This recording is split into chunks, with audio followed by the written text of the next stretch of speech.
honestly, just like stopping. I don't know if that's an easy thing to talk about first, but just stopping and stepping back from the situation that I'm in, sorry, is just like such a good way to start, because I'm not good at that. I'm not good at like seeing it as a whole.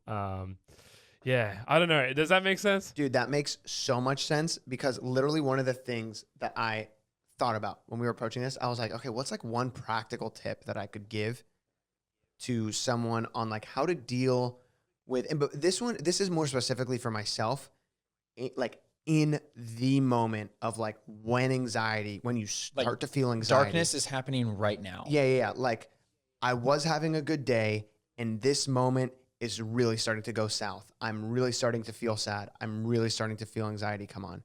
Is what you just said is literally just like stopping. You just stop and recognize, but also like for me, I just start praying. I'm like, God, these thoughts aren't from you. This is not, which leads me to a whole like rabbit hole of like how I got to that, I guess, mentality of these thoughts aren't from you, but which I could jump into now. By the way, if we want to do it's a long podcast, so let's go. I already told the people to buckle up. All right. Oh man, I'm looking at my notes here. Just let me rewind a little bit and stop. So like prayer was one of those things, but also as far as like stopping and doing something that directly combats the way I'm feeling in that moment. So stopping and praying, or like stopping what I'm doing work-wise or something like that. Playing sports or going on a walk with Jess. Stuff like that. That's very like, stop, let me reset and like just pause this moment so it doesn't get any worse, and do something that's actively combating those feelings. Because it does that. I mean, I think that's darkness's like natural thing, is it just kind of consumes, right? Yeah. It spreads. It's almost like a movie. And I feel like it's so easy to snowball in darkness. Like I know I've struggled with that, especially whenever I used to struggle with anger a bit.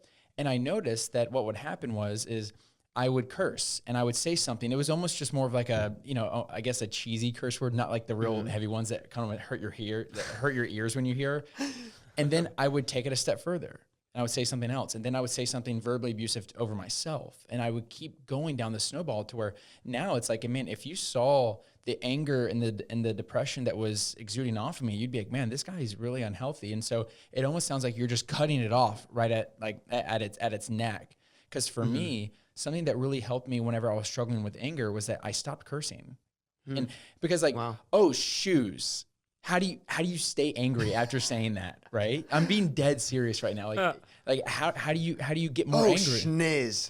Right? Yeah. And so that was a small little thing of where I was able to stop myself from just going down the slippery slope of darkness. Yeah, wow.